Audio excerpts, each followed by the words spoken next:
자, 미시 마무리를 합시다. 우선 공공재 거기 한번 볼게요. 자, 763페이지 다시 보시죠. 자, 우리가 지금 시장이 제 기능을 잘 못하고 삐끄덕거리는 걸 시장 실패라고 얘기했고요. 먼저 첫 번째는 외부성을 살펴봤어요.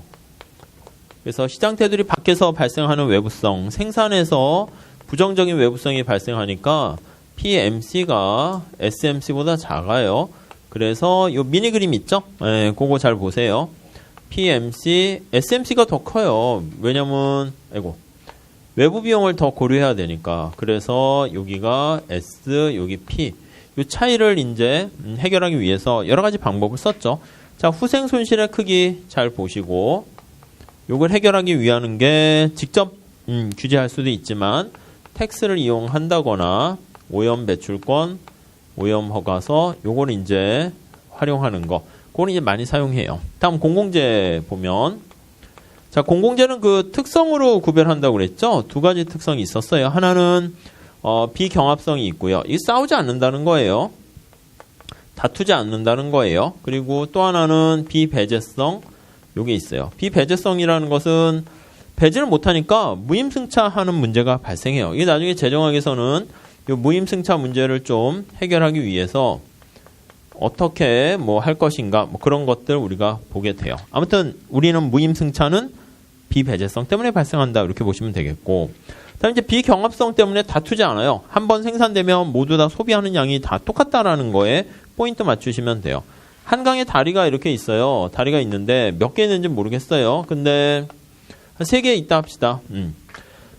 소비하는 양은 서울 시내에 있는 사람들의 다리 소비하는 양은 다 똑같아요. 그래서 소비하는 양은 다 똑같은데 이 강북에 사는 사람은 학원 올 때 다리를 건너진 않는다고요. 어쩌다 주말이니까 강남 간다. 그때만 다리 건너고 강남에 있는 사람은 왔다 갔다 하려면 다리를 2번씩 건너긴 하겠죠. 그러니까 다리가 좀 더 있었으면 좋겠다 이런 생각을 할 수가 있을 거예요.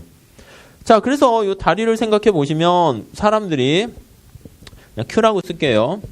공공재의 소비량이 다 똑같아요. 그래서 A가 소비하는 한강의 다리 수량과 B가 소비하는 양과 시장 전체 소비하는 양이 똑같다라는 거, 거기에 초점을 맞추셔야 돼요. 근데 지불하려는 가격은 다 달라요. 왜냐하면 A가 다리를 많이 활용하는 사람이면 지불하려는 금액이 높을 텐데 P라는 게 가격이잖아요. 내가 얼마나 만족을 누리게 되는가 그걸 나타내는 거죠.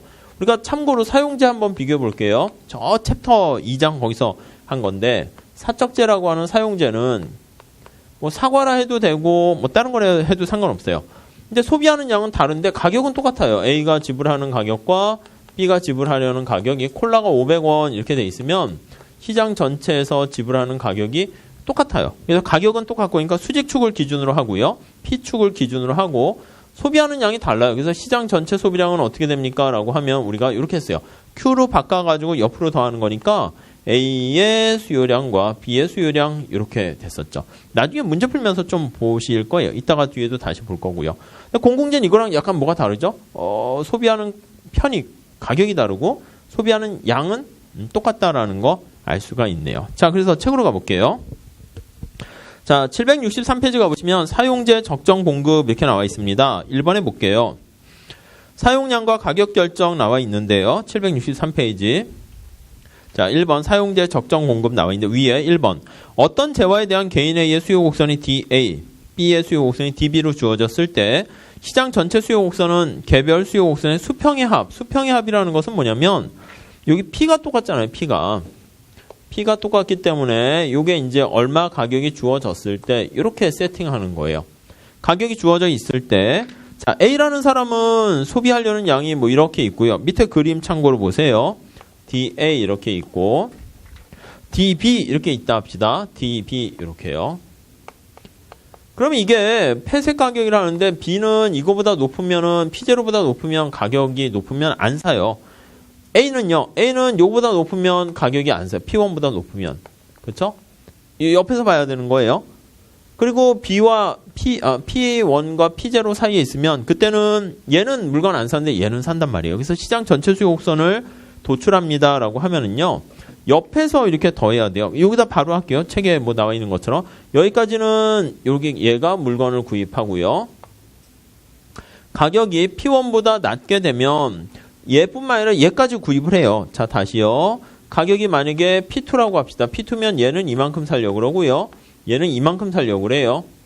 그러니까 소비하려는 양이 얘가 소비하려는 거에다가 얘 A의 소비량 파란색까지 더해야 되니까 수요 곡선이 약간 굴절돼서 이런 식의 형태를 지니게 되는 거 알 수가 있네요. 그래서 밑에는 뭐 그것까지 신경 쓰진 않았는데 대략 수평으로 합했다라는 걸 보여주려고 이렇게 옆으로 이렇게 더한 거. 색종이 이거 있으시죠? 파란 색깔 이 색종이를요.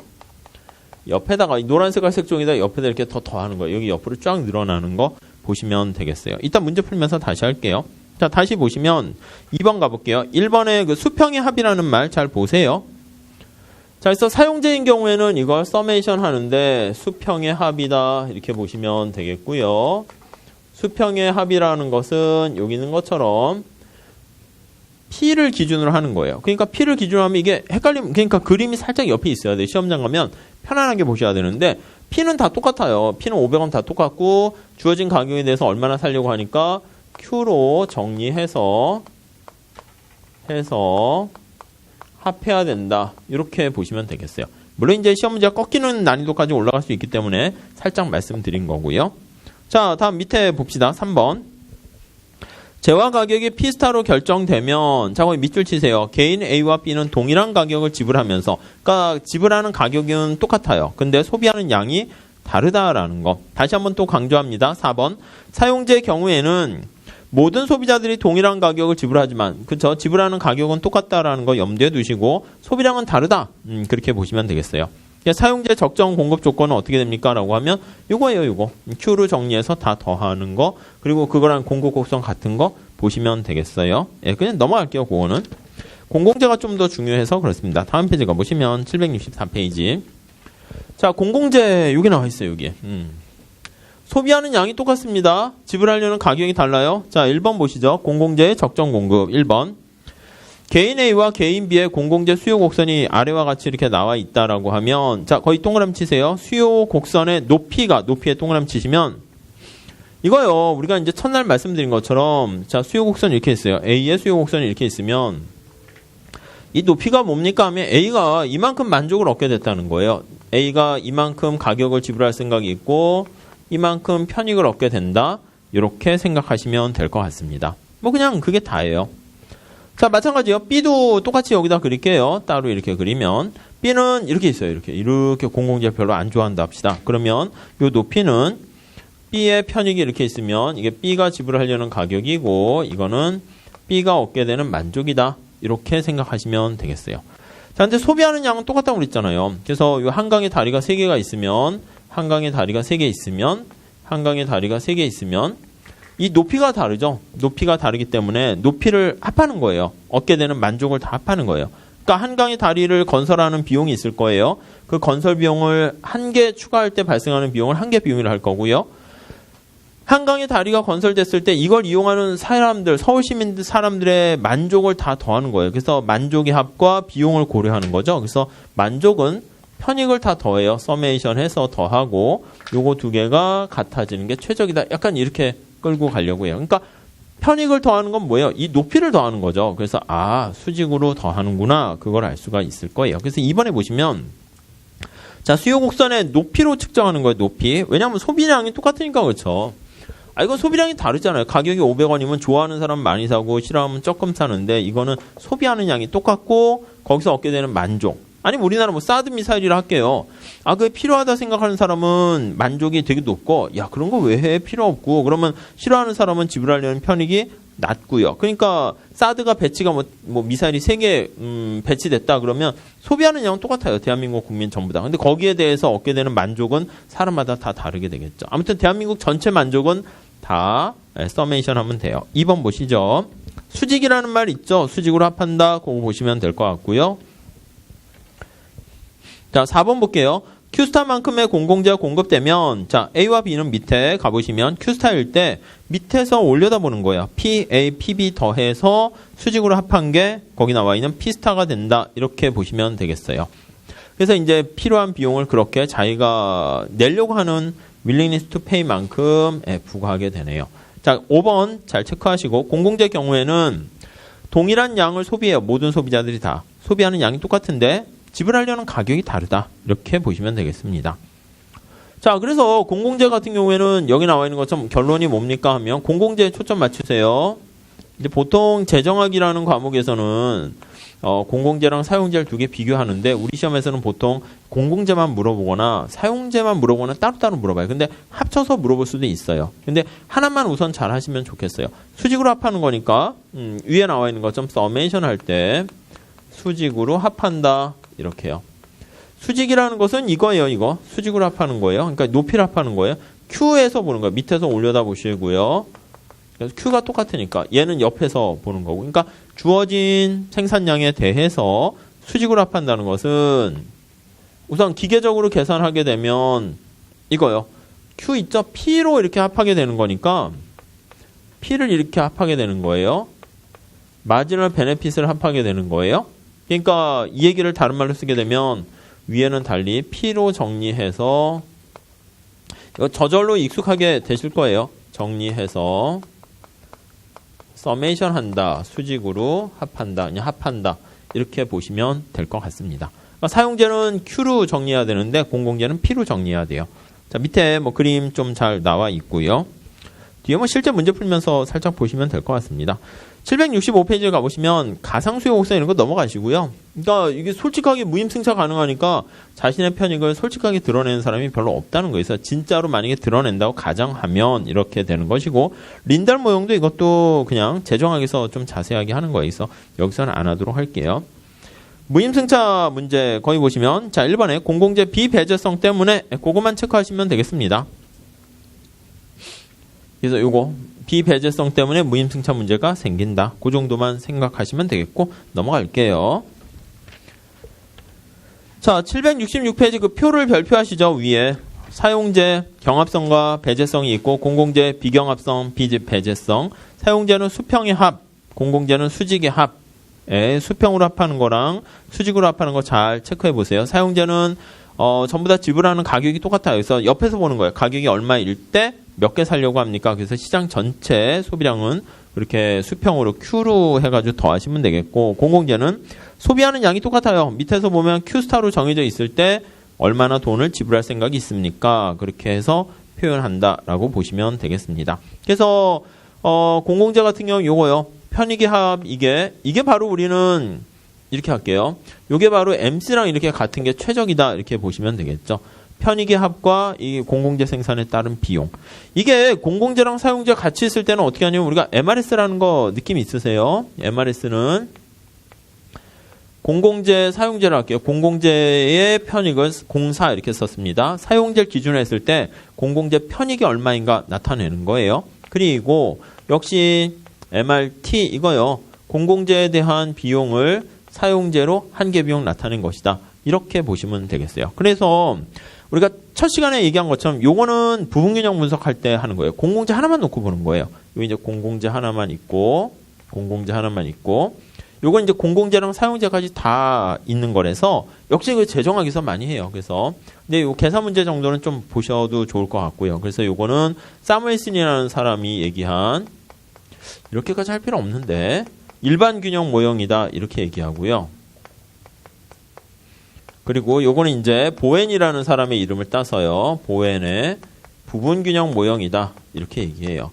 똑같은 거예요. 일반 균형 모형이 더 포괄적인 거죠. 그래서 여기서는 이제 사용재만 이렇게 빼버리고 공공재만 놓은 거고 여기 사용재까지 고려한 것이다 라고 보시면 되겠죠. MRS라는 게 뭐예요? MRS라는 게 한계 편익의 합이잖아요. 이거 다시 여기다 써도 되죠. 그러면 이거 서메이션 하는 거예요. 마지널 베네핏, 공공재 베네핏과 사용재 베네핏을 다 더하고요. 요거랑 이거는 그냥 그대로 놔둬야죠. 공공재에 대한 한계 비용, 사용재에 대한 한계 비용 이렇게요. 그러니까 이게 MRT가 이거죠. MRT가 요게 되는 거죠. 이렇게. 그러니까 이게 분모를 그냥 1로 놔버리면은 똑같으니까 다 똑같이 놓으면은 마지널 베네핏의 합이 MC랑 똑같다 그런 결론을 얻게 되죠. 자, 얘기를 이렇게 막 하는 게 여러분들을 오히려 혼란스럽게 만들 수 있어요. 그냥 간단하게 결론하면 공공재 소비하는 양이 똑같고 지불하는 가격이 다르니까 수직으로 합한다. 수직으로 합하는 건 P로 바꿔서 더한다. 그냥 끝 이렇게 보시면 돼요. 괜히 막 비교하려고 막 하다 보니까 막 이게 볼륨이 많아져서 이게 도움되기보다는 안 도움이 될 수가 있어요. 아무튼 그 포인트는 그겁니다. 수직의 합. 어떻게 하는데 이걸 아셔야 돼요. 그러니까 계산 문제를 풀 줄 알아야지. 이것도 말로 막 주절주절 필기에 컬러풀하게 하는 거 아무 소용 없어요. 밑에 예제 나와 있는데 그거 볼게요. 별표 3개 하시죠. 예제 그거 하나만 푸시면 돼요. 그럼 나중에 기본이 되는 여러 가지 문제를 다 체크할 수 있어요. 오른쪽에 표로 정리가 잘 돼 있어요. 그래서 그거 참고로 하시면 될 것 같습니다. 자, 어떤 재화에 대한 A와 B의 수요 곡선 및 이에 따른 한계 비용이 다음과 같이 주어져 있다. 이렇게 있습니다. A의 수요 함수가 Q는 이렇게 있어요. 원래는 A니까 이렇게 하첨차 써 있어야죠. 70-PA. 이거 A가 지불하는 가격이니까 하첨차 원래 있어야 돼요. B요. B는 B가 소비하려는 양과 90이네요. 90-PB. B가 지불하려는 가격. 이렇게 있고. 한계 비용이요. 이건 뭐 MC가 10 플러스 2분의 1Q 이렇게 있네요. 이거는 뭐 AB 아무 상관이 없고요. 네? 아, MC네요. MC. 아, 예. 좋은 지적이세요. 아니 벌써 여기 오고 있는데 과거에 계속 눈을 보고 있으면 잘하셨어요. 네. 아무튼 여기까지. 그러려니 하세요. 중간에 이렇게 보면 뭐. 자, 다음에 767페이지 가볼게요. 자, 우선 사용제 합니다. 사용제 특징 여기다 한번 적용을 해볼게요. 사용제면 자, 사용제면 특징이 어떻어요? 우리가 가격이 똑같은 거 아시죠? 가격은 똑같아요. 그래서 PA와 PB가 지불하는 가격이 그냥 P 이렇게 똑같아요. 그러니까 저기 나와 있는 하첨짤 쓴 것 중에서 PA랑 PB가 똑같으니까 이거를 그냥 하첨짤 쓸 필요가 없는 거예요. 그래서 다시 정리하면 QA는 70-P 이렇게 되고요. QB는 90-P 이렇게 되는 거 알 수가 있네요. 그렇죠? 그 사용제는 저 왼쪽에 보시면 이쪽으로 가보시면 사용제는 이렇게 보면 주어진 가격은 똑같으니까 그냥 P로 쓴 거고 소비하는 양이 달라요. 그래서 시장 전체 수요 곡선 합니다라고 하면 Q로 정리해서 합하세요. 이렇게 돼 있죠. Q로 잘 정리돼 있네. 그러면 시장 전체 수요 곡선은 Q로 정리돼 있으니까 이걸 두 개 Q로 합하면 돼요. 그래서 QA 플러스 B 이게 그냥 Q가 되는 거죠. 시장 전체 Q라고 하면 두 개 합하면 돼요. Q 자꾸 길어지네요. B 이렇게 하면 되겠고 이거는 160-2P 이렇게 보시면 돼요. 물론 이게 꺾이는 부분이 있어요. 그래서 우리 책에 잘 나와 있는데 밑에 767페이지 보시면 옆으로 꺾였으니까 가격이 어떻게 돼요? 70보다 크면 얘는 안 사요. 그렇죠? 거기 보시면. 그래서 이제 약간 꺾이는 건데 아무튼 꺾이지 않고 두 개 합하는 부분은 이렇게 보시면 돼요. 보통 시험 문제가 꺾이는 부분에서 내면 좋은데 그렇게 꺾이는 부분에서 잘 내지는 않아요. 그래서 얘랑 뭐랑 똑같은 거 구하면 됩니까? 라고 하면 이게 뭐라고 써야 됩니까? 하면 이걸 쭉 정리를 하면 이 수요 곡선이에요. 그래서 결국 Q는 160-2P 요거랑 비용이요. 저게 한계 비용 곡선이 저거죠. 그래서 10 더하기 2분의 1 Q 이렇게 합하면 돼요. 요 P예요. PPP. MC 되는 거니까. 자세한 그림은 뭐 거의 책에 있으니까 넘어갈게요. MC 뭐 이렇게 있고 이거 P로 바꿔주셔도 되죠. 그래서 마지널 베네핏 그냥 P로 바꿔서 수요 곡선 D라고 할까요? 이렇게 해서 계산하시면 되겠어요. 여기 밑에 가보니까 이게 얼마예요? 2.2, 70 이렇게 되나요? 아무튼 그렇게 보시면 돼요. 자, 우리는 사용제를 보려고 하는 게 아니라 공공재를 보려는 게 사실은 주 목적이에요. 근데 물론 둘 다 하셔야 돼요. 공공재. 자, 공공재는 지금 어떤 특성이에요? 다시 이쪽 보세요. 소비하는 양이 똑같아요. 그러니까 위에 거랑 똑같이 하면 A가 소비하는 양과 B가 소비하는 양과 그러니까 A, B 상관없으니까 Q 이렇게 쓸게요. 그럼 여기 나와 있는 이 변수 중에서 QA랑 QB가 똑같으니까 얘 하점짤 그냥 띄워버려도 된다고요. 이해되세요? 다시요. 사용제는 지불하는 가격이 똑같아요. 그러니까 여기 A를 띄워버렸어요. 문제에서는 이렇게 주어지지 않아요. 친절하게. 근데 여러분들은 있다라고 생각하시고 띄니까 이거 P는 띄어서 이렇게 표현을 한 거고 공공재는 Q가 똑같다니까 한강의 다리가 3개면 다 소비하는 양이 3개예요. 그러니까 A자 저걸 띄면 Q는 어떻게 됩니까 하면 70-PA. 지불하려는 편익과 가격은 다르죠. Q는 90-PB 이렇게 된다고요. 그러니까 이게 수직으로 합해야 되잖아요. 수직으로 합하기 위해서는 여기 있는 것처럼 P로 정리를 해야 되네요. 그래서 이걸 P로 다시 쓰셔야 돼요. PA는 70-Q 그리고 PB는 90-Q 이렇게요. 그래야지 두 개를 합할 수 있죠. 하점차가 똑같으니까. 이게 소비량이 다른 거는 우리가 그냥 합할 수 없어요. 사과인데도 빨강, 파랑 사과 합할 수 없어요. 똑같이 맞죠. 이건 똑같은 성질을 갖고 있으니까 합할 수 있는 거죠. 자, 그래서 이걸 두 개 합할게요. 두 개를 이렇게 합하면 그래서 이게 서메이션 P 하면은 160-2Q 이렇게 돼요. 이것도 역시 약간 꺾여요. 꺾여. 근데 꺾이는 건 나중에 하셔도 돼요.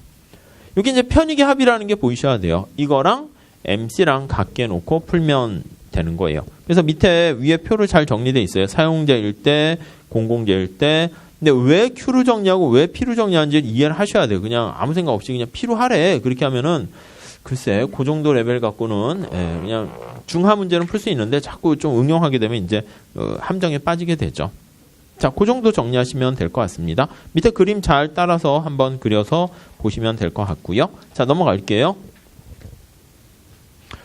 다음에 공공선택이론은 재정학에서 되게 중요해서 한 챕터로 다뤄요. 그래서 경제 원론일 때 있는 책도 있어요. 그리고 이제 맹큐나 이런 책도 설명은 있는데 우리 회계사 시험은 최근 10년 동안 나온 적은 없어요. 딱 한 번 그 호텔링 정리해가지고 거기 보시면 771페이지 약간 중위 투표자 정리라 해가지고요. 중간에 위치 자리 싸움을 해야지. 그 사실 이거는 그 과점시장 모형에서 자리 싸움 하는 모델이거든요. 그걸로 해도 되는 건데, 그래서 우리가 여기에다가 시간을 할애할 만큼 뭐 그렇진 않아요. 나중에, 뭐 그냥 심심하면 하긴 하겠지만, 그냥, 하지는 마세요. 아셨죠? 하셔도 돼요. 근데 저는 공무원 시험 봅니다. 이런 거 할 때는 해도 돼요. 거기는 시험을 깊이 물어보지 않고요. 약간 파편적으로 이렇게 광범위하게 물어봐요. 진짜 원론틱하게. 근데 우리 시험도 경제 원론인데, 말은 경제 원론 탈을 쓰고 있는데 시험 난이도는요. 미시, 겨시, 학까지 이렇게 들어가요. 그러니까 이제 시험을 이제 꼭 알아야 될 거를 깊이 있게 물어보는 추세지 이렇게 막 공무원 시험 같이 옆으로 막 넓혀가지고 막 공공선택 이론, 투표 이런 것까지 막 하지는 않아요. 막 비용 편익 분석 거기는 막 그런 것도 나오고 막 그러거든요. 근데 약간 그러니까 공부하는 게 달라요. 그래서 뭐 그냥 제가 봤을 땐 안 하는 게 더 낫지 않을까 합니다. 하지 마세요. 아셨죠? 그러다 또 나오면 큰일인데. 근데 안 나와요. 아셨죠? 자, 우리 챕터 바꿉시다. 정보경제학.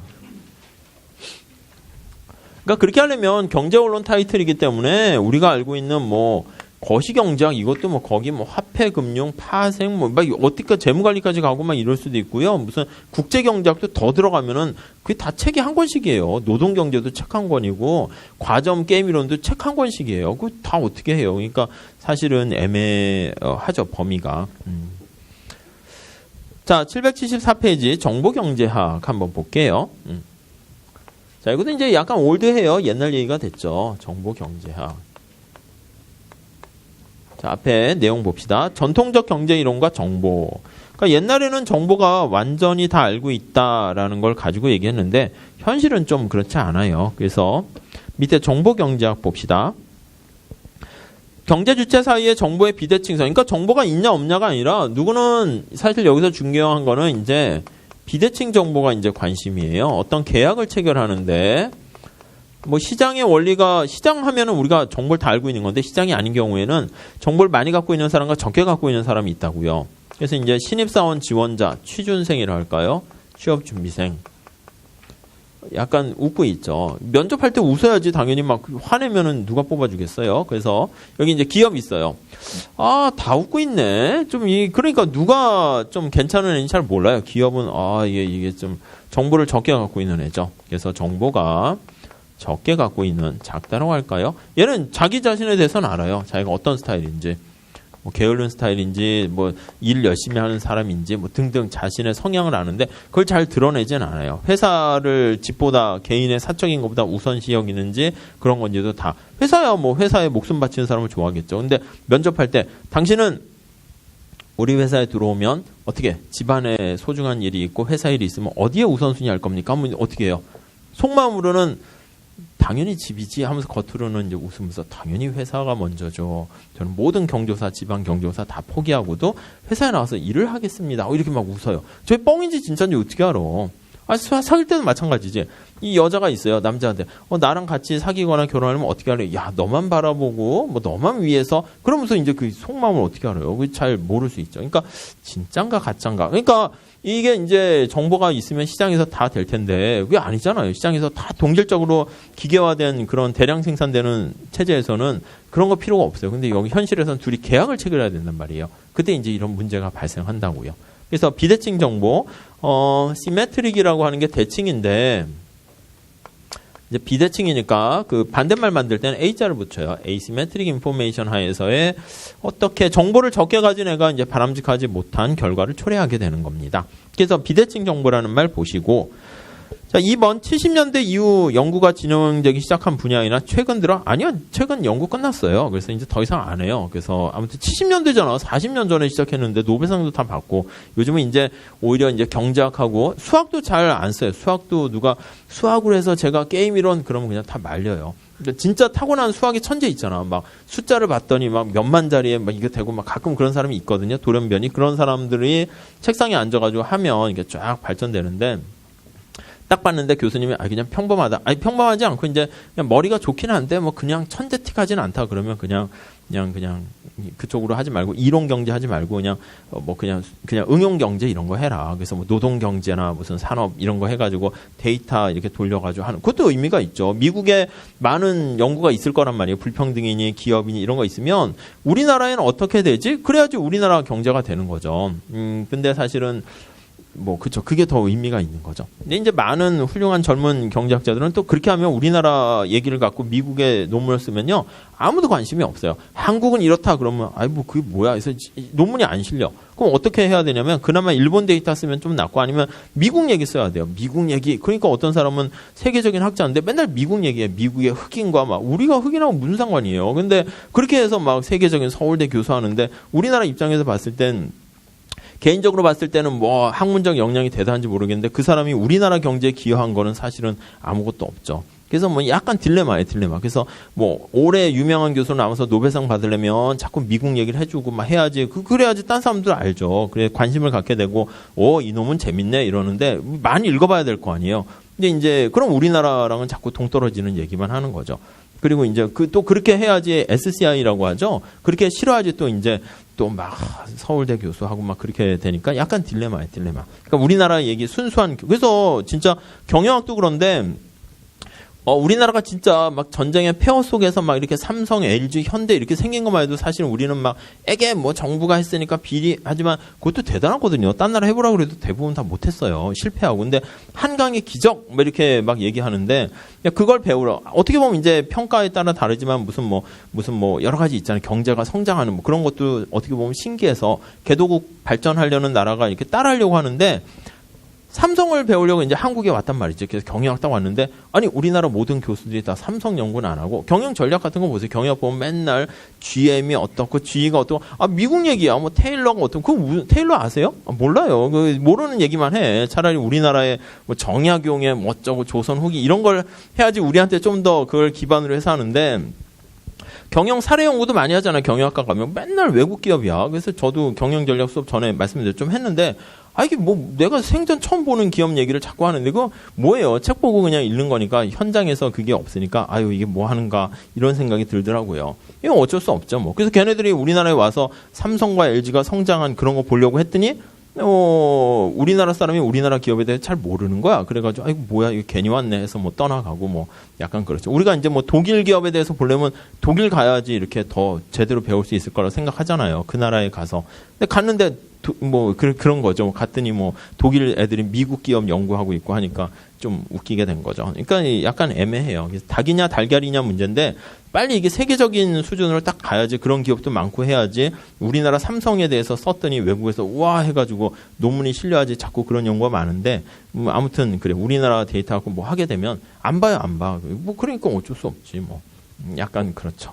자, 아무튼 뭐 그렇습니다. 그래서 아무튼 정보경제학 관련해서 뭐 밑에 그냥 박스는 넘어가시고요. 자, 비대칭 상황 볼게요. 우선 이게 이제 두 가지 가지고 얘기할 건데요. 하나는 거기 보시면 775페이지에 자, 비대칭 정보라는 것은 경제적 이해관계가 있는 당사자들 사이에 정보 수준의 차이가 있는 거예요. 누구는 정보를 많이 갖고 있고 누구는 정보를 적게 갖고 있어요. 그래서 감추어진 특성과 감추어진 행동 이렇게 할 건데 밑에 박스를 보세요. 감추어진 특성에서 나오는 게 역선택이고요. 감추어진 행동에서 나오는 게 도덕적 해이다 이렇게 보시면 돼요. 이렇게 하나 해놓으시죠. 이게 계약을 체결하는 시점이라고 할게요. 계약을 체결. 그러니까 계약 체결하기 이전이에요. 이전. before. 계약 체결한 이후에요. after. 계약 체결하기 이전에 발생하는 문제가 바로 뭐냐면 사전적이라는데 이게 바로 역선택의 문제고요. 그리고 계약 체결한 이후에 발생하는 문제가 도덕적 해이다 이렇게 보시면 될 것 같습니다. 이렇게 나눠서 보시죠. 자, 그래서 다시 히든의 특성 때문에 발생하는 상황 나와 있는데요. 거기 2번에 보시면 역선택이 감추어진 특성 때문에 발생하는 것이고 특성 감추어진 행동 때문에 발생하는 게 도덕적 해이다 이렇게 보시면 될 것 같습니다.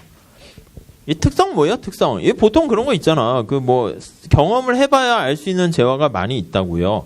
그러니까 아니면 우리가 표준화된 제품이나 이런 거면 딱 보면 사용 내역, 컴퓨터 성능 이런 거 알 수 있는데 아니면 사과나 이런 것도 딱 보면은 겉으로 봤을 때 이렇게 괜찮아 보이긴 하는데 그냥 맛을 보면 이상할 수도 있죠. 아니면 영화. 우리가 봤을 때는 이렇게 유명한 영화 배우가 찍은 영화 보면 그냥 믿고 보는 경우가 있긴 한데 믿고 봤는데 영화가 재미가 없을 수도 있잖아요. 그래서 보통 이제 그걸 알려주기 위해서 얘네들은 잘 몰라요. 영화 보는 관객들은. 그러다 보니까 보통 우리가 예고편 이런 거 있잖아요. 자, 이 영화 내용은 이렇습니다. 아니면 수박이 이렇게 있는데 맛있는지 잘 모르는 거. 그래서 일부 삼각형 잘라가지고 자 보세요. 빨갛게 잘 익었죠? 이렇게 보여주는 거. 그게 전부 다 정보를 많이 갖고 있는 애가 괜찮습니다고 시연 아니면 학생용 버전 이런 거 있죠. 한번 한 달 동안 시험 삼아 써보세요. 경험해 보도록 하는 거예요. 그러니까 특성이 잘 모르기 때문에 그런 거죠. 자, 우리 고기는 넘어가고 다음 페이지 가서 바로 보면 더 나을 것 같습니다. 자, 776페이지 가세요. 정보 최적 정보 수준도 넘어가시고요. 언제나 경제학은 이제 최적이에요. 정보를 하나 얻는데 발생하는 편익과 비용이 같아질 때가 최적이다 그런 거니까 그건 저절로 쌓이게 돼서 볼 필요는 없고요. 밑에 역선택 봅시다. 자, 개념 보시죠. 역선택이란 감추어진 특성이에요. 특성. 감추어진 특성 상황에서 정보 수준이 낮은 측이 정보가 없는 애가 사전적 동그라미 치시고요. before예요. 계약 체결하기 이전이에요. 이전. 사전적으로 바람직하지 못한 상대방과 거래를 하는 그런 가능성이 높아지는 거다. 이렇게 보시면 되겠고요.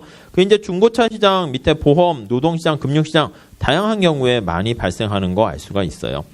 이것도 마찬가지죠. 아까 말씀드린 것처럼 당신은 어떤 사람입니까? 잘 몰라요. 그러니까 이제 문제가 발생하는 거예요.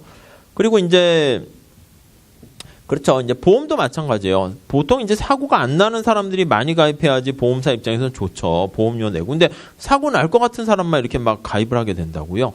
만약에 우리 학원에서 이런 걸 한다 해볼게요. 만약에 시험 공부를 한 1년 동안 열심히 했는데 시험에 떨어지면 뭐 전액 수강료로 환불해 주겠다. 이러면 어떻게 돼요? 대신 이제 수강료 내야 돼. 그럼 좀 애매하겠네. 아무튼 뭐 그러면 이제 아무튼 애매하네. 떨어질 것 같은 사람만 또 가입하나? 아무튼 붙을 사람은 가입 안 하겠죠? 그렇죠. 생각해 보면은 붙을 사람은 돈 못 받잖아. 근데 떨어질 사람은 그냥 떨어지고 나면 돈 다 환불해주고 막 이렇게 해준다고 하니까 다 가입. 알겠죠? 그리고 물론 이제 붙을 사람도 공부를 안 하게 되겠죠. 이 떨어져도 뭐 손해 볼 건 없어. 이렇게 될 수는 있을 거예요. 자, 보통 이제 중고차 시장 가지고 얘기를 많이 하니까 777 그걸 한번 볼게요. 자, 1번. 자, 거기 보시면 첫 번째 줄에 개념 보세요. 중고차 시장에서 거래되는 자동차의 품질에 대한 정보의 비대칭성이 존재하는 경우 이게 좋은 차인지 나쁜 차인지 잘 모르는 거예요. 여기 쫙 밑에 표가 있는데 그걸 한번 보세요. 자, 물건을 판매하는 사람 입장에서 볼게요. 공급자, 셀러예요. 이게 구차라고 그럴게요. 좋은 차. 똥차라고 그럴게요. 배드차. 이렇게요.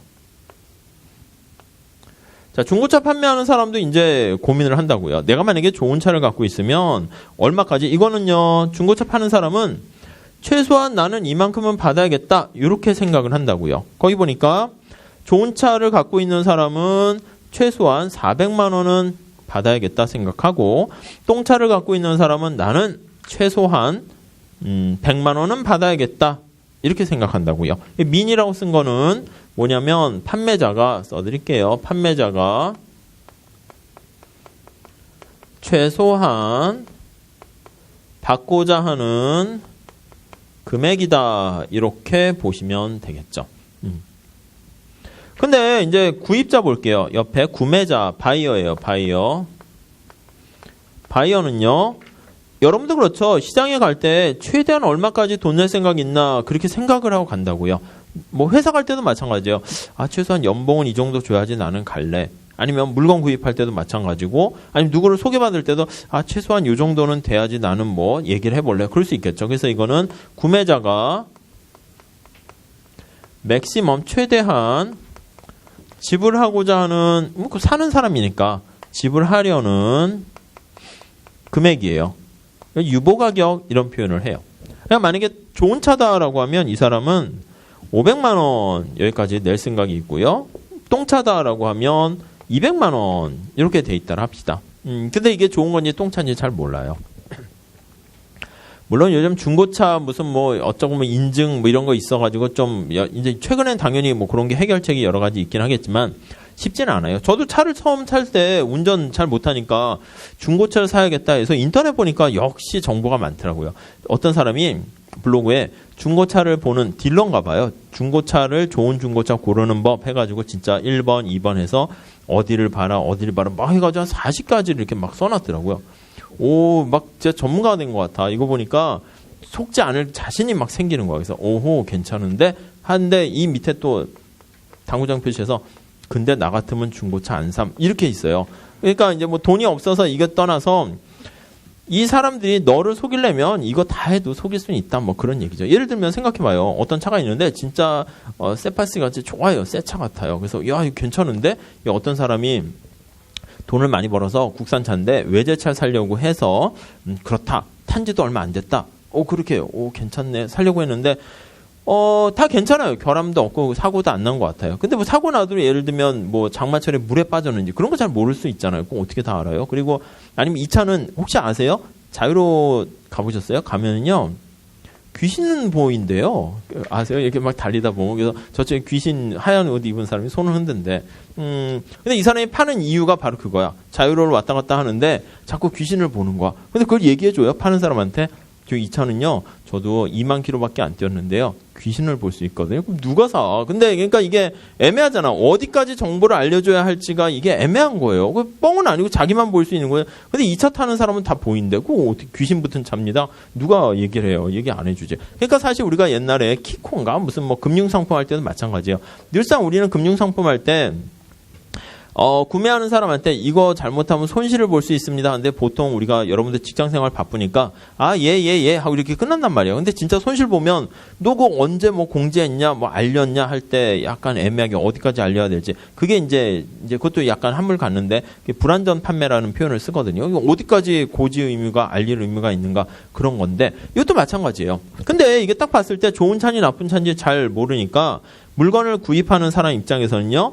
그냥 평균 가격을 지불하려고 그래요. 그러니까 거기 한번 볼게요. 가정 우선 1번부터 보시면 중고차에서는 좋은 품질의 중고차와 나쁜 품질의 중고차가 각각 절반 반반씩 있다라고 할게요. 그래서 이게 이제 50대가 있고 100대 자동차가 있는데 이것도 50대 2분의 1, 2분의 1이라고 생각하시면 돼요. 아니면 P가 2분의 1이고 1-P라고 할게요. 2분의 1 이렇게 있습니다. 자, 2번 보세요. 판매하는 사람은 자기가 좋은 차인지 나쁜 차인지 알아요. 근데 반반씩 있다는 것만 알고 있고 구매자는 그래서 반반씩만 있다는 걸 알 수 있어요. 그래서 밑에 정보가 대칭적인 경우 정보를 다 안다는 얘기예요. 그러면 여기 보세요. 좋은 차 있는 사람은 최소한 400 받으려고 하는데 얘는 500 주려고 하니까 그냥 둘이 만약에 450만 원의 가격이 결정되면 어떻게 돼요? 그럼 얘도 50만 원 더 받고 얘는 500까지 줄 생각인데 450에 샀으니까 50만 원 이득을 봐요. 마찬가지죠. 얘도 마찬가지. 교집합이 있는 거야. 얘는 똥차를 가지고 있는 사람은 최소한 받고자 하는 금액이 이렇게 있으면 100만 원까지 이렇게 최소한 자기는 그런 팔 생각이 있어요. 물건을 살려는 사람은 맥시멈 200까지 이렇게 낼 생각이 있어요. 맥스. 얘는 최소한 100만 원까지 받으려고 하고요. 자, 그럼 정리해 봅시다. 가격이 역시 이 중간에 위치해서 한 150 이렇게 됐으면 요 살려는 사람은 이만큼 이득을 얻고 물건 팔려는 사람은 원래 100만 원이면 팔 생각이 있는데 150 받았으니까 50 이득을 얻어요. 그러니까 이거는 누가 더 바게닝 파워, 탄력성, 협상력에 따라 달라지죠. 가격이 200으로 올라가면 어떻게 돼요? 200으로 올라가면 거래는 돼요. 근데 그 차이만큼의 마진을 물건을 파는 사람이 다 가져가고요. 사는 사람은 자기가 최대한 200까지 낼 생각이 있었는데 200 냈으니까 얻게 되는 거래는 성립하는데 얻게 되는 이득은 없어요. 아무튼 이 중간이 되면 둘 다 윈윈 되고요. 이건 이제 정보가 완전히 아는 경우고요. 자, 그거는 뭐 특별한 거 없습니다. 그래서 2번 내용만 보시면 판매자와 구매자가 둘 다 효용이 증가할 수 있어요. 윈윈 될 수가 있습니다. 근데 문제는 정보가 비대칭적으로 돼 있어요. 그래서 뭐 거기 뭐 세타에서 막 복잡하게 되는데 그냥 별거 없고요. 여기 보시면 물건을 사는 사람 입장에서는 야, 내가 좋은 건지 나쁜 건지 잘 모르겠으니까 평균 가격을 지불한다고요. 평균 금액을 지불해요. 가격을 제시해요. 금액 가격을 제시해요. 얼마입니까 하면 가중평균이죠. 2분의 1의 확률로 500만 원 될 수 있고 2분의 1의 확률로 200만 원 될 수 있으니까 이 두 개 더해서 2로 나누면 350만 원인가요? 350만 원을 제시해요. 나름 합리적으로 생각을 한 거죠. 반반씩 있으니까. 350만 원 쫙 제시하면 어떻게 돼요? 그러면 좋은 차 가지고 있는 사람은 최소한 400은 받아야 된다라고 생각하는데 350 준다고 하니까 아 됐어 나 안 사, 안 팔어 이렇게 되는 거죠. 시장에서 나간단 말이에요. 자, 그러니까 시장에는 뭐만 남냐면 똥차만 남게 되는 거예요. 똥차만. 그러니까 사실 똥차만 있어도 이거는 나쁜 건 아니죠. 똥차만 거래되긴 하는 거니까. 근데 시장 자체가 위축됐잖아요. 그래서 좋은 차들이 딱 사라지니까 하나의 시장 실패다 이렇게 보시면 되겠습니다. 그래서 거기 1번 구매자는 평균적인 품질을 평가하게 돼서 지불하려고 하는 금액이 350이고요. 그냥 2분의 1씩 고려하시면 되겠고 2번 보세요. 좋은 품질의 좋은 차를 가진 사람은 최소한 400만 원은 받아야겠다고 생각하니까 시장에서 철수하는 거야. 나가버리는 것이죠. 다음 페이지 가볼게요. 자, 따라서 볼게요. 따라서 좋은 중고차는 중고차 시장에서 사라지게 되고요. 정보가 부족한 구매자는 똥차를 레몬마켓이라 해서 노벨상을 받게 되는데 그래서 레몬을 구입하게 될 가능성이 있다. 이렇게 보시면 될 것 같습니다. 자, 그 다음에 밑에 한번 보시면 정보의 비대칭성과 자원 배분 이렇게 나와 있습니다. 그래서 거기 보시면은 대칭적인 경우에는 둘 다 이렇게 거래가 돼서 후생이 증대될 수 있는데 2번 볼게요. 정보가 비대칭적인 경우에는 좋은 차는 거래가 이루어지지 못하고 그러다 보니까 마지막 제출에 자원 배분의 비효율성이 조례된다. 이렇게 보시면 될 것 같네요. 네, 그 정도 보시고 밑에 예제 그냥 참고로 보시면 되겠습니다. 에컬로프라는 사람이 이걸로 해서 이제 노벨상을 받게 됐거든요. 경제학, 정보 경제에서 뭐 스티글리지랑 뭐 이렇게 받게 됐는데 그 이제 버클리에 있나? 그분이 이제 부인의 지금 연준 의장 엘렌 의장이에요. 그러니까 둘 다 경제학을 하는 사람이죠. 이게 좋은지 나쁜지 모르겠는데 둘 다 경제학하면 좋을까? 맨날 해서 뭐 경제 연구하려나? 가끔 그런 사람도 있어요. 부부가 연구 같이 해가지고 연구해서 발표하고. 그러니까 여러분들 이제 만약 회계사끼리 결혼하게 되면은 글쎄 뭐 그냥 좋은 점도 있고 나쁜 점도 있어요. 나쁜 점은 너무 잘 알아 그쪽 세계를. 그래서 뭐 얘기해도 뭐 야 그거 뻥이잖아. 뭐 다 아니까 뻥도 칠 수 없고 뭐 이제 그렇게 되는 거고 좋은 점 뭐 같이 뭐 또 나중에 법인 다니다가 이렇게 하게 되면 그것도 좋고 뭐 그렇긴 하겠죠. 자, 797페이지 가보시면 자, 보험 시장인데 이것도 똑같아요. 다를 거 하나도 없어요. 패턴도 똑같고 같습니다. 첫 번째 줄 볼까요? 자, 보험회사는 평균적인, 그게 중요해요.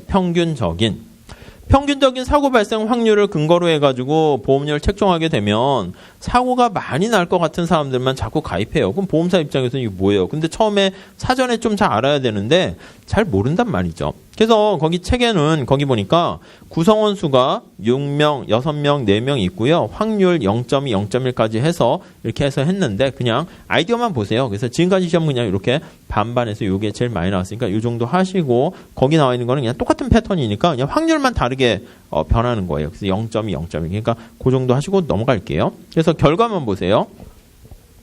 자, 1번에 보세요. 결과.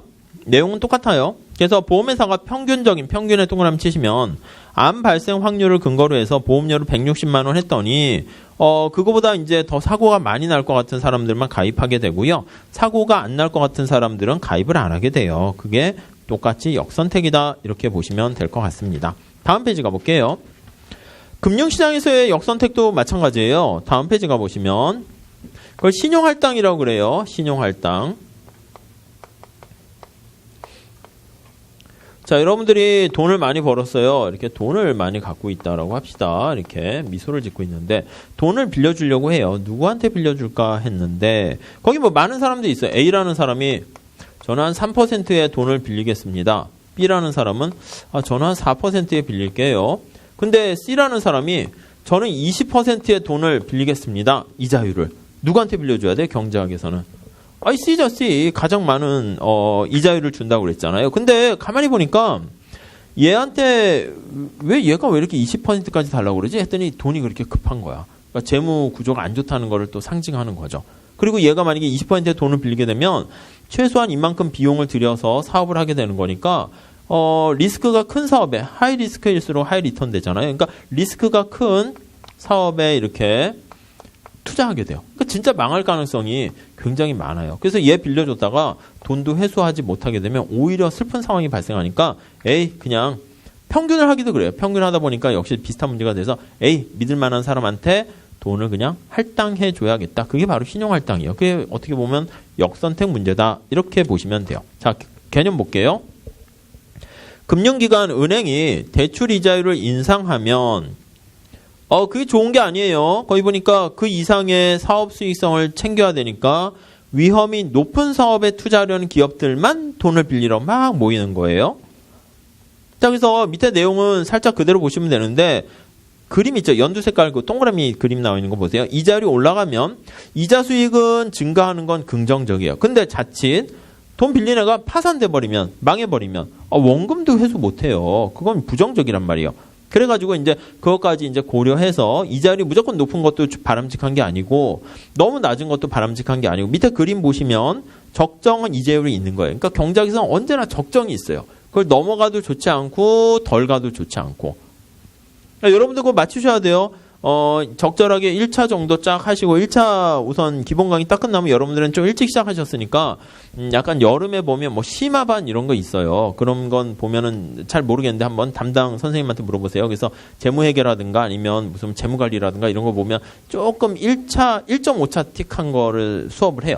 그러니까 그거는 내가 앞에 한 것도 너무 힘들어라고 하시면은 아예 안 하는 게 낫고 그냥 앞에 했던 거 복습하시는 게 낫고 그냥 기본 강의 때 봤던 내용들이 그냥 뭐 할만하네. 그러면 약간 도전적으로 하시면 그때 조금 해두시면 나중에 그걸 해야지 객관식 끝난 다음 1차 해서 합격하시게 되면 우리가 동차로 다 붙기는 힘들더라도 이제 부분 유예를 줄여야 되죠. 그때 한 5과목 보는데 거기서 그 다음에 시험 봤더니 5과목 유예가 됐다. 그러면 다시 1차 보는 사람 되게 많아요. 그러니까 거기서 한 3과목에서 4과목은 합격하려고 해야 되는데 그게 되려면 이제 7, 8월 달 이때 심화반 하는데 이제 2가지를 할 거예요. 아마 기본반 했던 경제학도 핵심 요약 같은 거 이렇게 하기도 하고 근데 뭐 경제학은 뭐 한번 그거 안 들으셔도 되고 경제학 같은 거나 회계학이 좀 1차가 불안하시면 기본이 불안하시면 그거 들어서 다시 더 단단히 하는 게 낫고 사람마다 다르죠. 뭐라 얘기할 수는 없어요. 그래가지고 상담하셔가지고 만약에 그냥 뭐 그렇다라고 하면 그거 정도는 해서 재무관리나 중급 뭐 세법 이런 건 좀 어느 정도 해 놓으셔야지 그 다음에 이제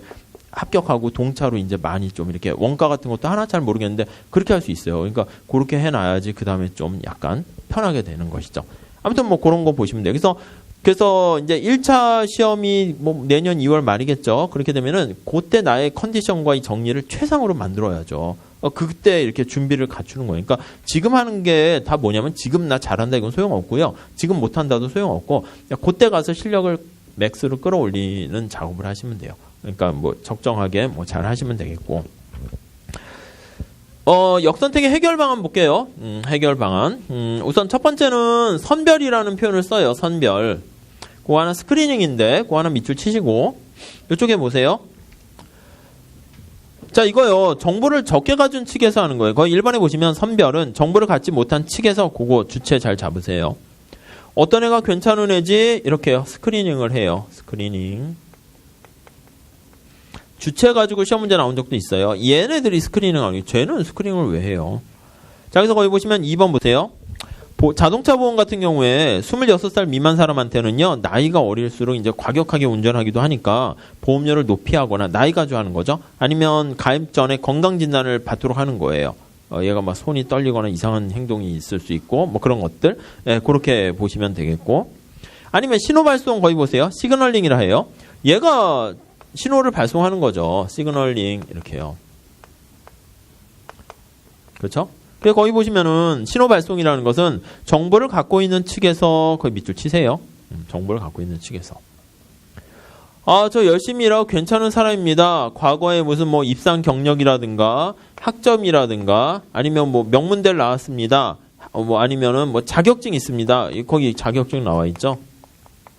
이런 것도 마찬가지예요. 그래서 여러분들이 보면 우리나라는 보통 이제 고등학교 때 해서 대학을 어디 가냐 그걸 쫙 이렇게 끝나는 경우가 많이 있잖아요. 근데 그걸 이제 회복할 수 있는 방법은 이거 자격증이에요. 자격증이 있으면 또 그 다음에는 또 약간 조금 그걸 만회할 수 있죠. 그래서 거기 2번에 나와 있는 각종 자격증을 취득하거나 아니면 교육을 막 받는 뭐 그런 것들 하나의 시그널링이다. 이렇게 보시면 되겠죠. 그래서 이거 보세요. 회계사 되면 뭐가 좋습니까 하면 좀 편하게 산다니까요. 진짜 어디 취업할 때도 원서 서류 낼 때 회계사 됐다고 다 끝나는 건 아닌데 막 이렇게 써야 돼요. 자신의 장점은 무엇입니까? 그럼 막 써야죠. 제가 경영학과를 나와서요. 중급 회계도 잘 들었고요. 근데 지금은 좀 까먹었죠. 그런 거 쓰면 안 되겠죠. 그냥 기억은 잘 안 나지만 이렇게 쓰면 안 되고 그냥 아무튼 A뿔을 받았으며 세법 수업도 들었고 재무관리도 들었고 이렇게 막 써야지 회사에서 오 얘가 공부도 많이 하고 잘했네.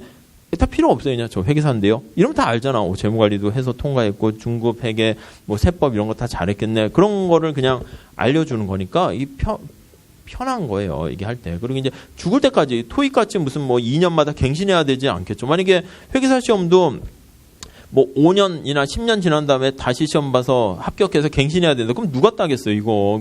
안 되죠. 근데 한번 딱 따놓으면 앞에다가 무슨 회계사, CPA 누구 죽을 때까지 가져갈 수 있단 말이에요. 그러니까 이게 젊었을 때 좀 이렇게 한번 해볼 만한 건 괜찮아요. 자꾸 중간에 애매한 사람들이 야 그거 대도 야 취업도 안 되고 그렇대. 왜 해보기나 하래지. 근데 보통 그렇게 막 자꾸 하는데 신경 쓰지 마시고요. 그냥 하세요. 한 다음에 그 다음에 뭐 딴 것도 하면 되니까 뭐 자꾸 뭐 그렇게 하시면 괜찮지 않을까 합니다. 그리고 이제 거기 보시면 상당 기간 동안 이제 무상 수리를 보증하는 경우라든가 그런 것들이 다 신호 발송의 예다 이렇게 보시면 될 것 같고요. 그래서 밑에 마이클 스펜스라는 사람 그거 하나 밑줄 치시고요. 교육의 신호 모형 그거만 살짝 밑줄 치세요. 아니 우리가 학점이라든가 아니면 무슨 뭐 학벌 명문대다 이런 거 하게 되면은 이게 사실은 여러분들이 좋은 학교 나왔다고 해서 거기서 받는 교육이 뭐 나쁘진 않겠지만은 또 그래요. 이제 교수님들이 또 어떻게 보면 여러분들한테 관심이 없어요. 그런 학교일수록 자기 연구하기 바빠 죽겠고 또 미국 연구해야 되거든. 그럴 수밖에 없죠. 그래야지 자기가 이렇게 다 하고 이제 또 더 유명하신 분일수록 또 요즘 같은 경우에는 인센티브가 있어서 한 반년은 미국에서 살고 반년은 한국에서 살고 이걸 다 해줘요. 그러면 월급도 양쪽에서 받고 우리나라에서 이제 그냥 좀 하다가 이제 60세 되면 정년 퇴임하면 사실은 우리나라는 그냥 은퇴하게 되면 이제 그냥 어디 있을 자리도 없거든. 석자 교수 이런 거 주는데 그거는 이제 한두 명한테 주니까 어려워요. 근데 미국은 이제 교수직을 하면 죽을 때까지 그냥 계속 할 수가 있어요. 자리도 있고 월급도 나오고. 그러니까 대부분 또 더 능력 있는 사람은 우리나라에 있다가 아예 미국으로 가버려요. 그래서 왜 가느냐 이제 좀 쉬어야지. 쉬는 게 아니라 이 나이가 이제 100세, 120세 세대니까 그냥 좀 쉬는 게 아니라 그 사람들은 그냥 공부하는 게 쉬는 거예요. 그러니까 그냥 미국으로 가면 죽을 때까지 계속 있으니까 보통 그런다고요.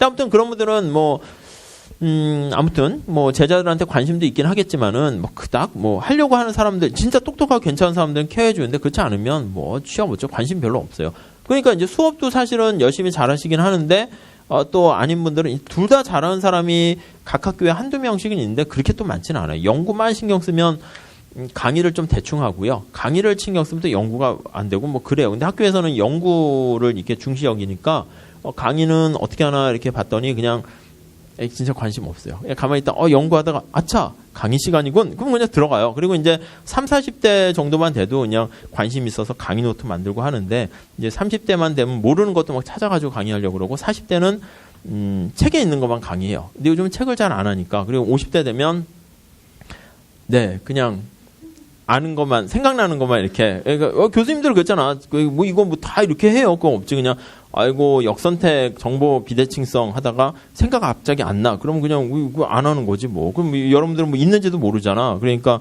아무튼 그렇게 된다고요. 그래서 아무튼 뭐 그런 거. 근데 이제 만약에 명문대 나왔다 하면은 이 시그널링이에요, 시그널링. 최소한 남들이 영어 토익 점수도 마찬가지예요. 회계사 자격증도 그런 의미가 있다니까요. 내가 이거 갖고 뭐 명문대 나왔다, 회계사 됐다. 이거 영어 잘한다. 부터 바이오랑 뭐 협상시킬 거야. 그런 거 안 한다니까. 근데, 이게 뭐 마찬가지잖아요. 성적이 이렇게 빨리 이렇게 나지 않는다니까.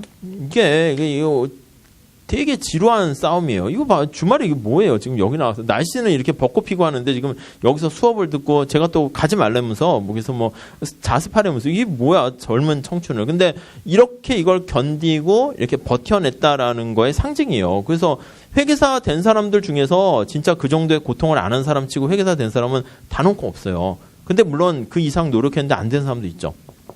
그거는 이제 그 길이 아닌 거죠, 뭐. 근데 아무튼 그래서 그러니까 그걸 참고 견뎠으니까 이제 회계사다 하면 자격증 그런 의미에서 인정해 주는 거지. 뭐 회계사다 하면 모든 회계사가 다 회계 처리 잘해서 뭐 다 되나요? 뭐 그런 건 아니지. 그러니까 명문대 나오고 좋은 거 학점 잘 받았다. 이것도 그냥 얘가 성실하고 남들 공부하기 싫을 때 그냥 열심히 했고 그냥 그걸 상징하는 거고요. 지원자가 너무 많잖아요. 여기서 어떻게 뽑을 거예요. 그래서 이번에 또 인적성 같은 것도 요즘 뭐 여러 가지 병폐 있다는데 뭐 솔직히 말하면 제가 보기엔 줄 세우기 하는 거야. 그냥 지원자 많은데 삼성에서 사람 뽑으려고 하는데 누굴 뽑아요? 그냥 뭐 덧셈 뺄셈 할 수도 없고 그냥 뭐 애매하니까 그냥 막 무슨 공간 지각 능력 이런 것도 하고 소금물 농도도 구하고 하는데 전공과 상관없는 문제를 내야 되니까 그 경제 얘기하면 또 경제학과 유리하다 이러고 또 철학 뭐 인문하면 철학과 유리하다 또 그런 거 없애야 되니까 물어볼 게 그냥 도형 돌리고 뭐 이러니까 이상한 IQ 테스트 같은 그런 문제가 되는 거죠 뭐. 제일 좋은 거는 사실은 약간 제가 봤을 땐 약간 추천하는 거예요. 추천. 이게 뭐 요즘 학교 할 때도 교장 추천제 이런 거 있잖아요. 그 사실은 나쁘진 않은데 또 우리나라는 또 그 용납을 못 해요, 잘. 이게 사람들이 또 열심히 하고 그러니까 못 믿어요. 우리 대학 총장님이 또 백과 비리 해가지고 이렇게 될 수 있으니까 또 요즘 그런 사태가 터지니까 더 못 믿어요. 그러다 보니까 이제 할 수 없이 그냥 시험 이렇게 하는 건데 뭐 시험이라고 그 사람 능력을 뭐 정확히 반영하나요? 뭐 그렇죠. 어쩔 수 없죠. 그러니까 선발하는 그냥 그 방식이다라고 생각하시면 되겠어요. 넘어갈게요. 자, 우리 782페이지에 정부의 역할을 보셔야 되는데 그거에 별표하셔야 돼요. 아까 시그널링하고 스크리닝은 이제 양 경제 그 주체 당사자들끼리 뭔가 저 괜찮은 애입니다. 또 스크리닝 하는 거고요. 거기 보시면 강제 집행이에요. 거기 밑줄 치시고 강제적으로 거래에 참가하도록 체크하시면 되겠습니다. 자, 2번에도 밑줄 치세요. 의료보험이나 국민연금, 자동차 보험 같은 건 이거 꼭 필요해요. 근데 이제 사고 날 것 같은 사람만 가입하게 되면 민간에서 그러한 보험시장 서비스를 제공하지 못한다고요. 그러다 보니까 정부가 이건 있어야 되는데 해서 강제적으로 가입시켜가지고 그런 시장이 붕괴되는 걸 막는다. 이렇게 보시면 되겠어요. 그 다음 정보정책. 간단해요. 그냥 정보를 좀 더 이렇게 원활하게 공유될 수 있도록 거기 보시면 내용으로 보세요. 2번. 그러니까 강약, 강조를 하면 1번에 있는 내용을 보시기보다는 2번의 예를 통해서 보시라는 뜻이에요. 허위 과장 광고의 규제, 표준을 설정하는 거예요. 성능 표시 의무화, 정보 공시 의무화, 재무제표 공시 의무화. 물론 이제 뭐 신뢰성이 담보가 돼야 되겠죠. 다음 평판과 표준화 보시면 자, 이것도 2번 보세요. 평판이라는 건 하루아침에 쌓이는 게 아니에요. 그러다 보니까 이제 유명한 어떤 음식점 뭐 그런 거예요. 물론 이제 블로그나 이렇게 막 알바 고용을 살 수도 있겠지만은 뭐 그런 것들 그리고 이제 표준화 뭐 외국에 어디 동유럽을 갔는데 뭘 먹어야 될지 잘 몰라요. 그럼 그냥 요거 찾아가시면 되죠. 요거 거기 나와 있는 맥도날드 뭐 이런 거 있죠. 그럼 그냥 똑같아요. 전 세계 그냥 비슷한 거 그냥 최소한 비슷한 가격의 물건을 구입할 수가 있네요. 자, 신용할당 아까 말씀드렸어요. 자, 첫 번째 1번에 보시면 대부자금 시장에서 대부자금에 대한 초과 수요가 존재할 때 이자율을 인상해야 될 것 같은데 오히려 인상했다가 오히려 더 망할 수 있으니까 그냥 신용도가 높은 기업에게만 배분해 주는 거. 나름 그게 또 이제 합리적인 선택 보시면 되겠고, 그 정도만 보세요. 오른쪽 그림까지 있는데 넘어가시고. 다음 효율성 임금 그거 밑줄 치세요. 별표하세요. 거시에서 다시 할 거예요. 효율성 임금. 자, 이건 뭐냐면요. 거기 첫 번째 줄 보시면 노동자들의 생산성을 높이 유지하는, 그러니까 노동자들의 생산성을 극대화시키는 임금이에요. 노동자들의 뭐 약간 엄밀히 하면 평균 생산성이라고 할 수 있는데, 평균 생산성을 극대화시켜주는 임금, 이렇게요.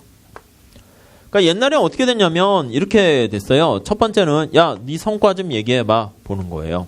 성과 베이스를 해가지고 임금을 이렇게 주는 거죠. 그래서 만약에 성과가 좋으면 연봉을 높이 주고요. 성과가 나쁘면 임금을 낮게 줘요. 성과가 나쁘면. 그렇죠? 나름 합리적이에요.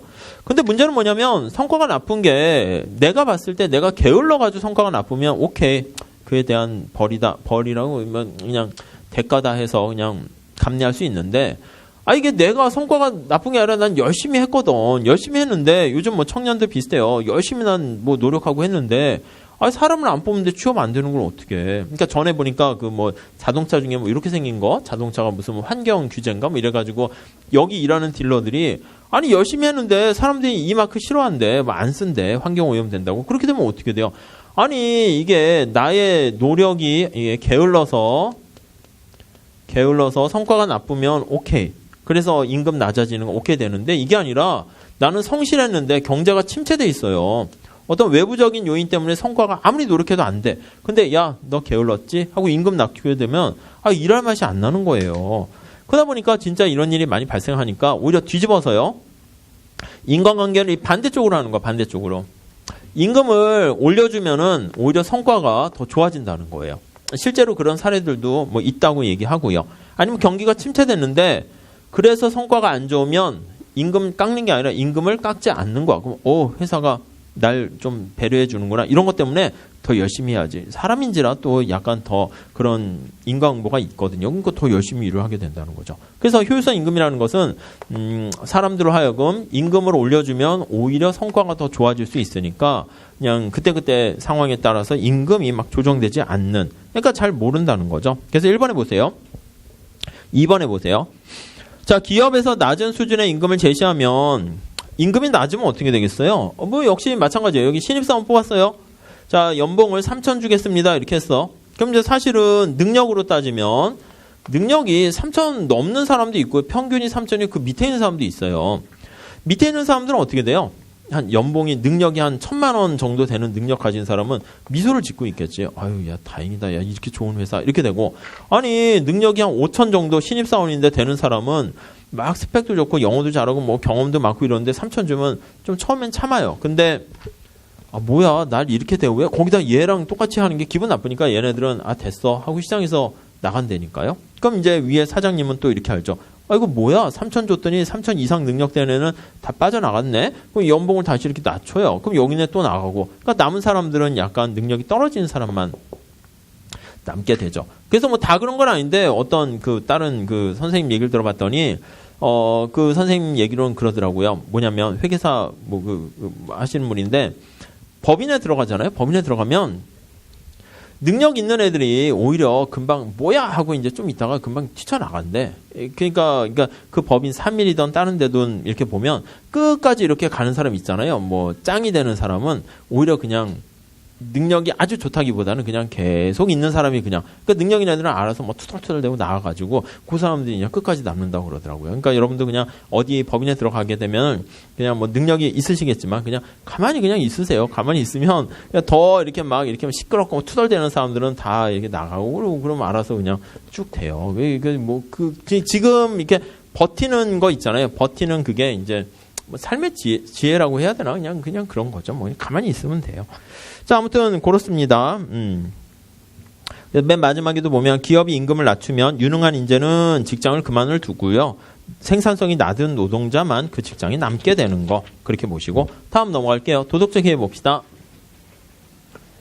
그래서 이렇게 똥차가 좋은 차를 이렇게 밀어내는 걸요, 아마 들어보셨을 거예요. 악화가 양화를 구축한 데서 그레이션 법칙이라 하는데, 시장에는 그래서 똥차들만 이렇게 돌아다녀요. 뭐 당연하지 않아요? 여러분들 생각해봐요. 신용카드를 쓰지 않으면 현금 쓴다 할게요. 현금이 지갑에 빳빳한 새 돈이 있고요. 너덜너덜 막 글씨 써 있는 거 있어요. 막 볼펜으로 막 미래경영 써 있는 뭐 이렇게 좀 손때 묻은 그런 게 있어요. 1,000원짜리, 10,000원짜리. 그 옆에서 이제 뭐 담배 사던 껌을 사던 뭐 과자를 사던 한 다음에 아저씨한테 계산할 때 어떤 거 줘요? 기분 좋아라 쎄빠스 돈을 줘요? 아니요. 그냥 그건 자기가 갖고요. 이게 꾸깃꾸깃한 거 이렇게 준단 말이에요. 그러니까 좋은 거는 자기가 움켜쥐고 이렇게 시장에서 돌아다니는 거는요. 이게 약간 이렇게 지저분하고 막 뭐 병균 많이 있고 막 그런 것만 돌아다니니까 돈 만지면 그래서 손 닦아야 된다는 게 바로 그런 거죠. 그게 악화가 양화를 구축한다는 거니까요. 정치인도 그렇지 않나요? 정치인도 뭐 비슷해요. 정치인들 보면 훌륭한 사람도 있고 나쁜 사람도 있고 이게 누구랄까 뭐 김구 이런 사람도 있겠죠. 뭐 잘 모르겠지만 그리고 사기꾼도 있고요. 사기꾼 정치인, 허세 떠는 정치인, 뭐 그다음 도둑놈도 있고요. 뭐 강도 뭐 이렇게 이런 사람도 있고 뭐 그렇겠죠. 근데 정치인들은 우리가 이렇게 약간 싸잡아서 평가하잖아요. 에이 나쁜 놈들 이렇게 한다고요. 나쁜 놈들 이렇게 나쁜 놈들 이렇게. 그 애가 이제 물어봤어. 아빠 직업이 뭐야?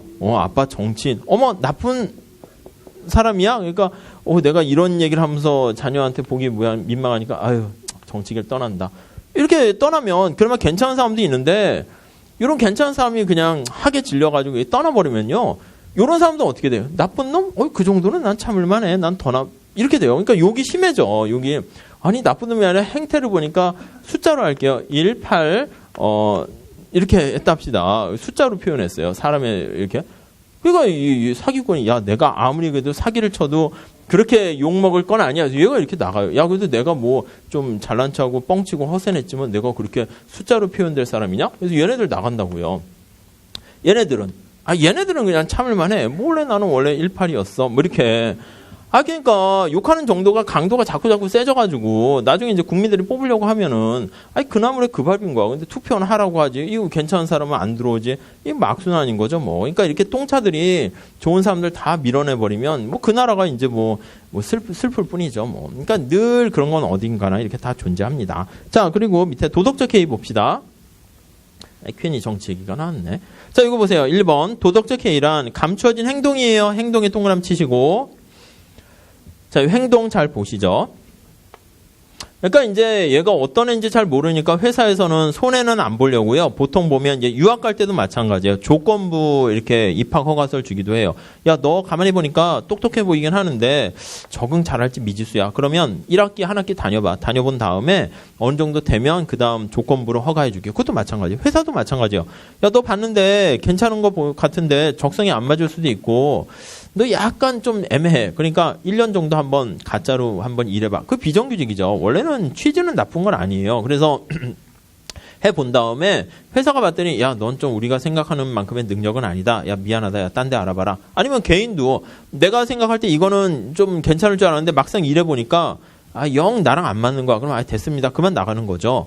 그런데 이제 사실은 그걸 악용하니까 이제 문제죠. 모든 제도는 사실은 어떻게 보면은 악용하는 사람들이 이제 나쁘게 써가지고 그렇지 뭐 제도를 잘하면 뭐가 나쁘겠어요. 아무튼 근데 계약 체결한 다음에 비정규직에서 이제 정규직이 됐어요. 되니까 정신 상태가 해이해지는 거야. 그래서 나 이제 안 잘려. 막 이렇게 되니까 회사가 생각했던 것만큼 말 그대로 해이해지는 거예요. 최선을 다 안 하는 거예요.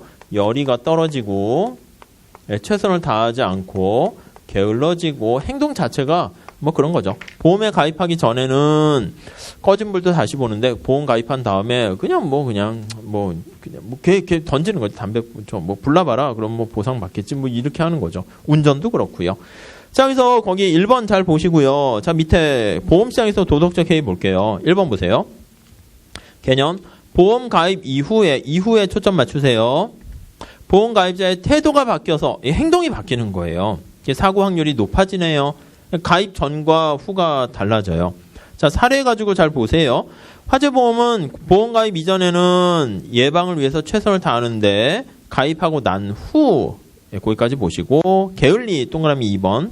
의료도 마찬가지. 의료보험도 의료보험에 가입하기 전에는 좀 뭔가 몸살기가 있고 몸이 안 좋으면 그냥 뭐 소주에다가 고춧가루 타 먹고 이렇게 그냥 푹 자면 낫게 되는데 그냥 심심하고 그냥 병원 가는 거야. 병원 가고 또 나이 드신 분들은 이제 의료보험, 건강보험 잘 돼 있으니까 어디 갈 데가 없잖아. 불러주는 사람이 없고 그러면 그럼 그냥 병원이나 가볼까? 그러니까 아침에 뭐 내과 갔다가 치과 갔다가 뭐 은행도 그렇고 시원하고 하니까 그런 경우가 있을 수 있다고요. 그래서 이번에 보시면 의도하지 않은 부작용이 발생한 거죠. 보험 가입한 이후에 이전보다 병원을 자주 찾는 현상이 발생한 이게 다 도덕적 해이예요.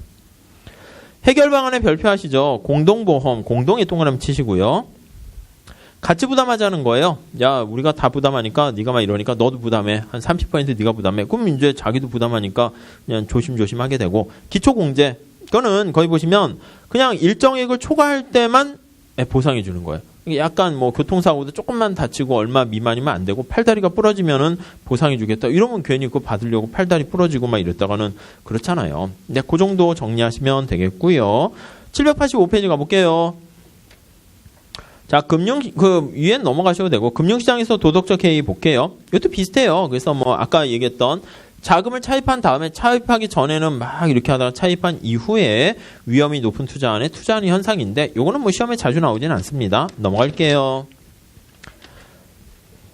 그래서 이제 786페이지 가보시면, 그래서 해결 방안만 보세요. 그 모니터링 한다던가, 담보 같은 거를, 이렇게, 잡으려고 하는 것이네요. 다음 노동시장에 보시면 네 마찬가지입니다. 개념 보시면 직장에 취업을 하고 난 다음에 게을리 있죠. 태만 같은 말이고요. 내용은 그대로 보시면 되겠고 해결 방안만 밑줄 치세요. 제목만 승진제도 아니면 포상과 징계 뭐 그렇죠. 채찍과 당근 효율성 임금 효율성 임금이 제일 중요해요. 시험에 그 거시에도 연결이 돼요. 나중에 세케인 작파 그때 볼 거고요. 다음에 787페이지 재화시장에서 발생하는 도덕적 해이는 역시 내용은 비슷해요. 그냥 넘어가시고 해소 방안만 보세요. 평판, 브랜드라는 상표 이거 있죠. 그러니까 평판을 계속 유지하기 위해서 브랜드의 신뢰도를 유지하기 위해서 삼성이나 애플 이런 데서는 대충 만들기가 부담된다고요. 그래서 우리가 명품이라는 것들 보면 하루아침에 또 무너질 수 있으니까 그런 의미에서 또 명품이 뭐 하루아침에 탄생하는 게 아닐 수도 있겠죠. 넘어갈게요. 다음에 주인 대리인 문제는 뭐 많이 들어보셨을 거예요. 대리인 문제라고 해서 뭐 회계학, 경영학에서도 뭐 나오는 것 같던데 거기 보시면 요거예요. 감추어진 행동 때문에 발생하는 거예요. 그래서 주인과 대리인 그냥 그대로 보시면 되겠죠. 자, 대리기사 생각하시면 돼요. 술 먹어서 내가 운전을 못해요. 그래서 대리기사를 딱 불렀죠. 그래가지고 운전 좀 해주세요 하고 편하게 눈을 감고 착 타는데 대리기사가 뭐 뭔가 차 좋으네 막 하면서 막 이걸 막 집까지 가야 되네. 막 인천 갔다 강원도 갔다가 그리고 왔어. 새벽 5시에. 아, 이게 뭐야. 왔잖아요. 아니 그게 아니죠. 그러니까 약간 둘이 목적이 다른 거야. 그러니까 주인은 안전하게 좀 빨리 좀 가주세요 했는데 그냥 안전하게 가기만 하면 되는 거 아닙니까? 이게 완전한 소통이 잘 안 돼 있으면은 바라보는 방향이 달라서 이 바람직하지 않은 결과가 발생해요. 그 박스를 보세요. 누가 주인이고 누가 대리인지 이해되시죠? 주주와 경영자는 주주가 주인입니다. 국민과 정치인은 정치인이 주인 아닙니다. 국민이 정치인이고 자꾸 의뢰인과 변호사, 사장과 종업원, 국민과 관료 다 누가 주인이고 누가 대리인인가 뭐 그런 것만 보시면 되겠고 우리 시험 문제거리는 아닙니다. 뭐 수능 뭐 이런 거 고등학생 그런 거에 나오고 자 밑에 해결 방안만 보세요. 그 인센티브 메커니즘, 인센티브 디자인이라고 그래요. 그래서 밑에 2번 보세요. 사례만 보시죠. 경영자 보수가 성과랑 연계되도록 스톡옵션을 준다거나 변호사한테 얼마 착수 주고 성공 사례 얼마 준다거나 이런 것도 이제 뭐 안 된다 하고 있지만 성과에 따라 보수 지급하는 게 바로 그 방법이다. 이렇게 보시면 될 것 같습니다. 자, 이렇게 해서 오른쪽에 정보제는 원래 그것도 중요한 건데 그냥 뭐 시험에 나오긴 그렇습니다. 이렇게 해서 미시경제는 마무리할게요. 한두 가지 빠진 거는 그냥 사실 경제 원론 책에서 보면 이제 뭐 경매라든가 뭐 행동 경쟁 이런 것도 하나의 챕터가 있어가지고 회계사 시험에서는 나온 적은 있어요. 근데 그런 건 나중에 요약 정리 같은 거 할 때 나올 것 같을 때 막판에 그냥 조금만 그냥 살짝 보시면 되겠고 그냥 요 책에 제가 말씀드린 건 미시는 별로 달라지는 건 없어요. 그래서 그냥 이 정도만 하시면 그냥 계산 문제 나왔을 때 얼마나 순발력 있게 빨리 실수 안 하고 계산하는가 그 정도 싸움이라고 생각을 하시면 돼요. 그래서 우리가 그 기초 그 빨간 색깔 조금만 걸 풀어드려야 되는데 다음에 그냥 따로 몰아서 이렇게 쫙 푸는 시간을 갖도록 할게요. 복습 삼아서. 그러니까 그거는 계속 갖고 다니시고 앞에는 미리 풀어보셔도 좋고 뒤에 보면 계산 문제가 뭐가 있거든요. 그거는 그냥 뭐 시간 내에 풀긴 그렇고 그냥 이런 문제 이렇게 푸는구나 공부를 하기 위한 거니까 나중에 한 250문제 되는데 그건 좀 반복해서 하면 실력이 좀 이렇게 한층 올라갈 거예요. 그래서 그거는 우리가 진도 빼기 바빠가지고 우선은 그렇게 하고요. 그리고 잠깐 쉬었다 이제 책 새 걸로 가져오세요. 네, 시작하도록 할게요. 잠깐 쉬었다 할게요.